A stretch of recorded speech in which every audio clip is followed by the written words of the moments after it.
അവരാരും വന്നില്ല. അവർ കൊന്നില്ലായിരുന്നെങ്കിൽ അവർക്ക് ധൈര്യമായിട്ട് കയറി വരരുതായിരുന്നു. കുഞ്ഞിനെ കൊന്നു കഴിഞ്ഞാൽ ഇൻഷർ ഇങ്ങോട്ട് കിട്ടും. പിന്നെ ഈ ലോൺ അടയ്ക്കേണ്ടിയും വരത്തില്ല. ഇൻഷർ ഇങ്ങോട്ടും കിട്ടും. ഇൻഷറൊക്കെ ശരിയായോ, ഇൻഷർ എന്ന് കിട്ടും. മരിച്ച അന്ന് ശവം ഇവിടെ കിടക്കുന്നേ ഉള്ളൂ. അന്നേരം ഇവള് കൊന്നിട്ടല്ലയോ ഇത്ര ഇതായിട്ട് ചോദിക്കുന്നത് ഇൻഷർ എന്ന് കിട്ടും.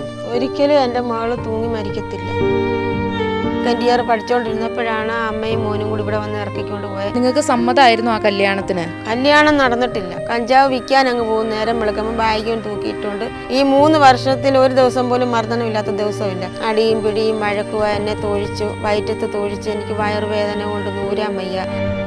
അവളെ കാറിനകത്തിട്ട് കൊങ്ങായിക്ക് കുത്തിപ്പിടിക്കുകയും കവിളിന് പിടിക്കുകയും. മാൻറ്റെന്ന് പറഞ്ഞാൽ ശ്രീധനം കൊണ്ട് പറഞ്ഞില്ലേ, ഉത്തരയും വിസ്മയും 101 പവനും കൊണ്ട് വന്ന് അവരിപ്പോൾ ജീവിച്ചിരിപ്പില്ല. പിന്നെ അന്നോ നീയെന്ന് ചോദിച്ചു. മരുന്നുകളും ഗുളികകളും പിന്നെ മയക്കുമരുന്നും പിന്നെ കഞ്ചാവും ഒക്കെ അവിടെ കിട്ടും. 5ാം ക്ലാസ് മുതൽ ആശിഷും ആര്യാകൃഷ്ണയും പ്രണയിച്ചു തുടങ്ങിയതാണ്. 19ാം വയസ്സിൽ വീട്ടിൽ നിന്നിറങ്ങിപ്പോയി വിവാഹവും കഴിച്ചു.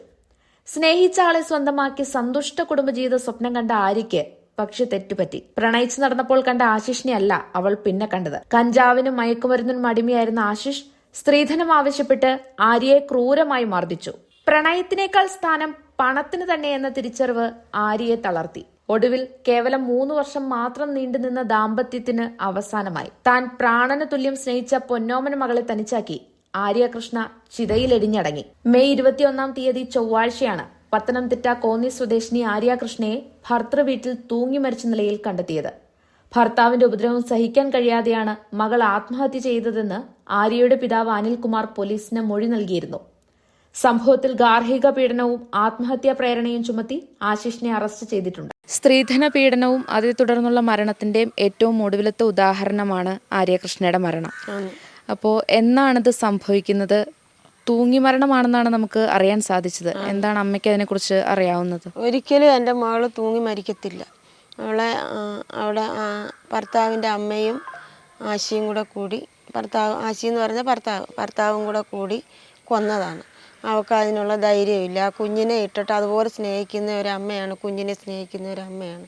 ആ കുഞ്ഞിനെ ഇട്ടിട്ട് അവൾ ചെയ്യത്തില്ല. അതും പോരാങ്കിൽ ഇങ്ങനെയുള്ള ആൾക്കാരെടുത്ത് ഒരിക്കലും ചെയ്യത്തില്ല. കൊന്നതാ. ഇത് കഴിഞ്ഞ ചൊവ്വാഴ്ച 5:35 ആയപ്പോഴാണ് അവരുടെ അമ്മ എന്നെ വിളിച്ച് പറയുന്നത് ആര്യ തൂങ്ങി മരിച്ചെന്ന്. ഞാൻ മാത്രമേ ഉള്ളൂ ഈ വീട്ടിൽ. എൻ്റെ ഹസ്ബൻഡ് ആണെങ്കിൽ താഴെ റോഡിൽ ചായ കുടിക്കാൻ പോയേക്കുമായിരുന്നു. എന്നും 4 മണിയാകുമ്പോൾ ഇറങ്ങി പോകുന്നതാണ്. വൈകിട്ട് 7 മണിയാകുമ്പം കയറി വരും. അന്നും പതിവ് പോലെ പോയി. അന്നേരം ഞാൻ ഒറ്റയ്ക്കേ ഉള്ളായിരുന്നു. ഞാൻ പിന്നെ ഫോണെടുത്ത് ആരോ വിളിക്കുന്ന കേട്ടുകൊണ്ട് ഫോൺ എടുത്തപ്പോൾ ഇവർ പറയുക എന്നെ അമ്മയെന്നാണ് അവർ വിളിക്കുന്നത്, ആശിയുടെ അമ്മ. അമ്മയെ ആര്യ തൂങ്ങി മരിച്ചെന്ന്. ഞാനിവിടെ കിടന്ന് അലറിയപ്പോൾ ആദ്യമേ വരുന്നത് ഇവളാ, ആങ്ങളുടെ മോളാണ്. അവരെ ഞാൻ ഫോൺ എടുത്തു. പക്ഷെ എനിക്ക് പറയാൻ പറ്റിയില്ല. ഞാൻ അലറുമായിരുന്നു. ആ അലറക്കം കേട്ടുകൊണ്ടാണ് ഈ അയൽവക്കത്തുള്ള എല്ലാവരും ഓടി വന്ന് തിരക്കിയ. പക്ഷെ എനിക്ക് പറയാൻ പറ്റത്തില്ലായിരുന്നു, ഇങ്ങനെ വരത്തില്ലായിരുന്നു. അവർ 1.5 മണിക്കൂറോളം കഴിഞ്ഞണൊക്കെയാണ് അവരെല്ലാം അറിയുന്ന സംഭവം ഇങ്ങനെയാണെന്ന്. ഞാൻ കരഞ്ഞുകൊണ്ടിരിക്കുമായിരുന്നു. അപ്പോൾ തന്നെ നിങ്ങൾ അവിടേക്ക് പുറപ്പെട്ടോ? ഇല്ല, ഭർത്താവ് പോയി. ഞാൻ പോകാൻ പറ്റിയില്ല. അവര് ഹോസ്പിറ്റലിൽ കൊണ്ടുപോയിരുന്നോ? ഹോസ്പിറ്റലിൽ അവർ തന്നെയാണ് അഴിച്ചിട്ട് ഹോസ്പിറ്റലിൽ കൊണ്ടുവന്നത്. തൂങ്ങി മരിച്ച പോലീസല്ലയോ അഴിച്ചിടുന്നത്. ഇത് ഇവർ തന്നെ തൂങ്ങി മരിച്ചെന്നും പറഞ്ഞ് കോന്നി ഗവൺമെൻറ് ആശുപത്രി കൊണ്ടുവന്നിട്ട് വിളിച്ചപ്പോൾ അവളാണ് ഫോൺ എടുത്തപ്പോൾ എന്തുവാന്ന് ചോദിച്ചപ്പം ഇന്നതാണെന്ന് പറഞ്ഞു. ആശുപത്രി കൊണ്ടുവന്നിട്ടുണ്ട്, ആര്യയുടെ അമ്മ അങ്ങോട്ട് ഇറങ്ങി ചെല്ലാനെന്ന് കാണാൻ. അങ്ങനെയാണെന്നോ പറയുന്നത്. ഒരമ്മയുടെ അടുത്ത് ഒരു മകളെ കൊന്നിട്ട് ഇങ്ങനെയാണെന്നോ പറയുന്നത്, ഇറങ്ങി വാ, ആര്യ ആശുപത്രി കൊണ്ടുവന്നിട്ടുണ്ട്, ആര്യ കാണാൻ ചെല്ലാനെന്ന്. ഇപ്പോൾ കല്യാണം കഴിഞ്ഞിട്ട് എത്ര നാളായി? 3 വർഷം ആകുന്നേ ഉള്ളൂ. ജൂൺ 6-ാം തീയതി ആകുമ്പോൾ 3 വർഷം ആവത്തേ ഉള്ളൂ. അതായത് ആര്യ ബികോമിന് പഠിക്കുമ്പോൾ സെക്കൻഡ് ഇയർ പഠിച്ചുകൊണ്ടിരുന്നപ്പോഴാണ് അമ്മയും മോനും കൂടി ഇവിടെ വന്ന് ഇറക്കിക്കൊണ്ട് പോയത്. ജൂൺ മാസം 5-ാം തീയതി രാത്രിയിലാണ് ഇറക്കിക്കൊണ്ട് പോയത്. അതിനുശേഷം നിങ്ങൾക്ക് സമ്മതമായിരുന്നു ആ കല്യാണത്തിന്? കല്യാണം നടന്നിട്ടില്ല ഇതുവരെ. ഇവന് പ്രായമില്ലാത്തതുകൊണ്ട് 23 വയസ്സ് കഴിഞ്ഞിട്ടേ കല്യാണം കഴിക്കാൻ പറ്റത്തുള്ളൂ എന്ന് പറഞ്ഞു. കല്യാണം കഴിച്ചിട്ടില്ല. ഇവർ അന്ന് പോലീസ് സ്റ്റേഷനിൽ വന്നപ്പം ഒരു മഞ്ഞച്ചരടും ഒരു വരവുതാലിയും മേടിച്ച് കഴുത്തെ കെട്ടി ഞങ്ങളെ കബളിപ്പിച്ചിട്ട് പറഞ്ഞു കല്യാണം കഴിച്ചെന്ന് പറഞ്ഞു. പിന്നെ മകൾ ഇവിടെ വന്നപ്പോൾ ഞാൻ ചോദിച്ചു നിന്നെ കല്യാണം കഴിച്ചിട്ടുണ്ടോ എന്ന് ചോദിച്ചു. ഇല്ലെന്ന് പറഞ്ഞു. ഞാൻ അന്നേരം ചോദിച്ചു ഈ താലി പിന്നെ എങ്ങനെയാ കഴുത്തേ വന്നേ? അതൊരു വരവുതാലിയും മേടിച്ച് ഒരു നൂലും മേടിച്ച് ചുമ്മാതെ കെട്ടിക്കൊണ്ട് വന്നതാണെന്ന മോള് പറഞ്ഞത്. അതിനുശേഷം മോളുടെ ലൈഫിൽ പിന്നെ എന്താ ലൈഫിൽ മൊത്തം മർദ്ദനമായിരുന്നു. അത് എന്തിന്റെ പേരിലാണ് അങ്ങനെ? ഇവര് കഴിച്ചതല്ലേ കല്യാണം? ഇവന് വെളിവില്ലല്ലോ, ഇവൻ കഞ്ചാവ് അടിക്കുന്നില്ലയോ. കഞ്ചാവ് വിൽക്കാൻ അങ്ങ് പോകും. നേരം വെളുക്കുമ്പോൾ ബാഗും തൂക്കിയിട്ടുണ്ട് കഞ്ചാവ് വിൽക്കാൻ പോയിട്ട് വന്ന് രാത്രി 12 മണി 1 മണിയൊക്കെ ആവും വരുമ്പം. അന്നേരം ഇവൻ്റെ അമ്മയും വഴക്ക് തുടങ്ങും. ഇവൻ ജോലിക്ക് പോകത്തില്ല, പൈസ കൊടുക്കത്തില്ല, അന്വേഷിച്ച് കൊടുക്കത്തില്ലെന്നും പറഞ്ഞ് ഇവർ തുടങ്ങും. അന്നേരം എൻ്റെ മകൾ ഒറ്റ പറയും. അന്നേരം പറയും എന്നെ കണ്ടോടാ പറയുന്നത്, നീ അവളെ അത് ചെയ്യും ഇത് ചെയ്യുമെന്നും പറഞ്ഞ് അടിക്കുകയും ഇടിക്കുകയും തൊഴിക്കുകയും എല്ലാം ചെയ്യും. ഇവരാണ് കൊച്ചിനെ അടുപ്പിക്കുന്നത്. അവൻ അടിച്ചില്ലേലും പറയും, അടിക്കാൻ പറയും. അങ്ങനെ ദിവസം മർദ്ദനമായിരുന്നു. ഈ 3 വർഷത്തിൽ ഒരു ദിവസം പോലും മർദ്ദനമില്ലാത്ത ദിവസമില്ല. പിന്നെ അത് ഇവിടെ വന്ന് നീക്കുമ്പോൾ മാത്രമേ ഉള്ളായിരുന്നു മർദ്ദനമില്ലാത്തത്. ഈ കാര്യങ്ങളൊക്കെ അമ്മയോട് പറയുമായിരുന്നു. അപ്പോൾ നിങ്ങൾ എന്താ പറയാറ്? കേസ് കൊടുക്കാൻ? കേസ് എന്നിട്ട് കോന്നി പോലീസ് സ്റ്റേഷനിൽ പോയി കേസ് കൊടുക്കാൻ ഒരു രണ്ടാനച്ഛനാ ഉള്ളത് ആമാർക്ക്. രണ്ടാനച്ഛനെ വിളിച്ചോണ്ട് പോലീസ് സ്റ്റേഷനിൽ രണ്ടാനച്ഛനെ വിളിച്ചോണ്ട് പോയത്. പോലീസ് സ്റ്റേഷനിൽ ചെന്നപ്പോൾ പോലീസുകാർ പറഞ്ഞു എന്തോ കേസ് തരാനാ, നിങ്ങൾ സ്നേഹമായിട്ട് അങ്ങ് ജീവിച്ചാൽ മതിയെന്ന് പോലീസുകാർ പറഞ്ഞു. പിന്നെ അവിടെ പോയിട്ടില്ല. അന്ന് മോള് രാവിലെ 7:30 വിളിച്ചപ്പോൾ എന്നോട് പറഞ്ഞു അമ്മ ഇതുപോലെ അടിയും പിടിയും വഴക്കുവാ, എന്നെ തൊഴിച്ചു, വയറ്റത്ത് തൊഴിച്ച്, എനിക്ക് വയറുവേദന കൊണ്ട് നൂരാൻ വയ്യ. അന്നേരം ഞാൻ പറഞ്ഞു കേസ് കൊടുക്ക്. ഞാൻ അന്നേരം പറഞ്ഞു കോന്നി പോലീസ് സ്റ്റേഷനിൽ പോയി കേസ് കൊടുക്കണ്ട, വനിതാ സെല്ലിൽ പോയി കേസ് കൊടുക്കാൻ പറഞ്ഞു. അതിൻ്റെ പിറ്റേന്ന് വനിതാ സെല്ലിൽ കേസ് കൊടുക്കാൻ പോകാൻ വരാൻ ഞാൻ പറഞ്ഞു ഞാനും കൂടെ വരാമെന്ന് പറഞ്ഞു.